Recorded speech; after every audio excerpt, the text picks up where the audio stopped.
Hello, my name's Bob Hingston. I'm a Farm Forestry Development Officer working with the Department of Food and Agriculture, WA, in the Science and Industry Development Group. Today we talk about some of the tree management principles that we use in farm forestry. We'll be touching on the benefits of why we thin and why we don't thin. I'd like to try and dispel some of the myths about when we're pruning trees for timber, the how, whys, whens, how much, all that sort of thing.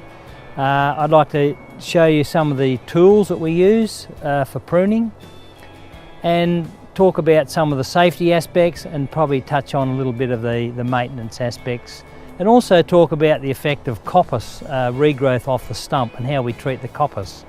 This video is also a general introduction to tree management. Although we're in a stand of she oaks at the moment, Casuarina obesa or swamp she oak, it is pertinent to a lot of the other timber type tree cropping options that we use.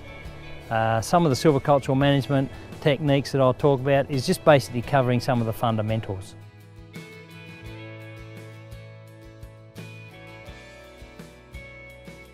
Okay, today we're at the property of Ian and Margaret Hall's farm near Alderside, which is about 30 kilometres east of Brookton. Ian has fenced off and planted some Casuarina obesa or swamp she oak, and the area has regenerated or colonised the site very well. In fact, it's colonised it that well that we need to thin the plantation to grow it for timber.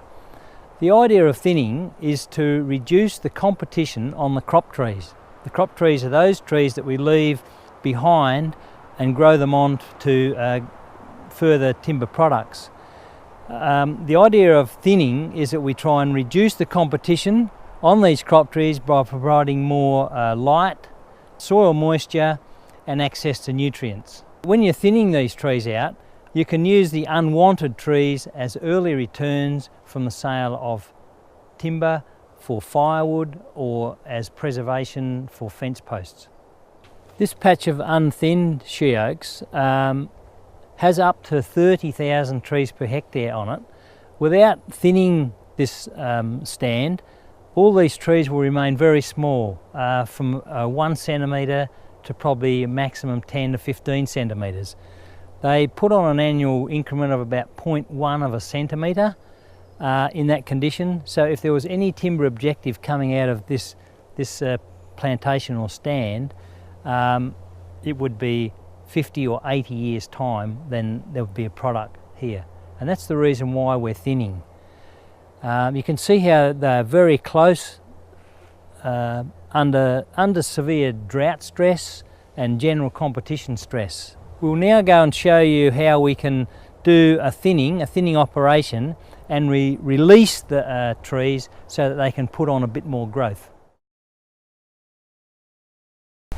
Okay, so we're standing in an area that I've thinned here to 400 trees per hectare. And these trees are now suitable for growing on for about another 20 or so years, and we could probably use the timber then for after another thinning for furniture, wood turning and cabinetry work. Okay, we're now talking about how we prune. Pruning is basically done so that you don't damage the collar. The collar is this piece of wrinkly wood around the outside of the branch. If you damage that or take too much of that off, it will cause the occlusion over that branch stub to take too long. I just want to demonstrate how taking too much of that collar off can increase the sectional area or surface area of that branch stub. If that's damaged, you can see what I mean. It's going to actually take longer for that to grow over and occlude over that branch stub. While we're looking at branch stubs, this is a typical section of a eucalypt. You can see that wrinkly bit of wood around the outside and that with the branch sticking out of it. When you roll it over, you can actually see the branch protruding out through the section that you'd cut off. And this is the area where we've taken or damaged the collar, and it's increased that surface area across here, which will result in taking longer to occlude over that stub. Then the other problem with pruning is that we try not to keep coat hangers. Can you see that there?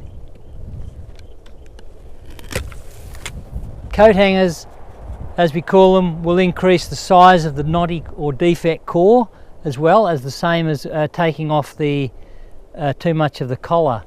So the idea is that you try and prune the branch as close to the stem without damaging the collar, and at right angles to the long axis of the branch. Okay, in terms of when we start pruning, probably the best time to start is around about year 2 or 3, and we do a formal corrective pruning on most species, and all that basically is taking out the forks or the excessively large branches. So anything larger than, say, 25 millimetres. The other thing is, how much do we prune in one lift? Well, we always try and retain 50% of green crown, and you can generally start round about when the stem diameter reaches 8 to 10 centimetres at around about the 2 metre mark. We try and keep at least 50% of green crown on the tree to keep it growing and not slow its growth down. The idea is that when we're pruning these trees, is we don't want them to lose any growth or downgrade the growth. So the aim of pruning is to produce knot-free timber, such as you can see here on this piece of spotted gum flooring. There's no knots in that timber, except for what we call green encased knots, which is that one here.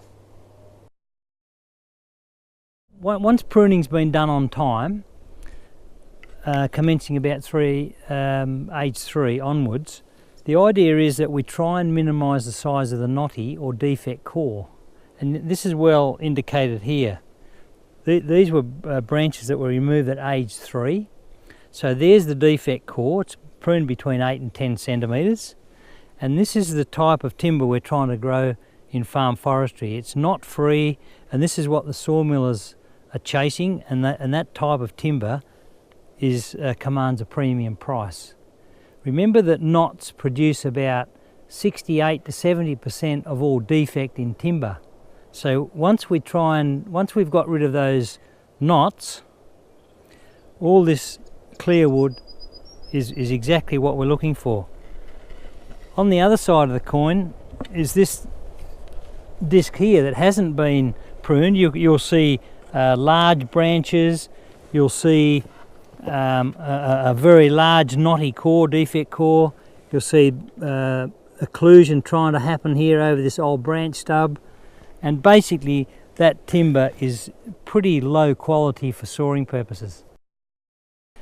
I talked earlier about green encased knots, and what we have here on this sample here is knots that have, or timber that's been pruned when the branch has died. So the idea is that we try and prune before these branches die and give this effect of hollow timber.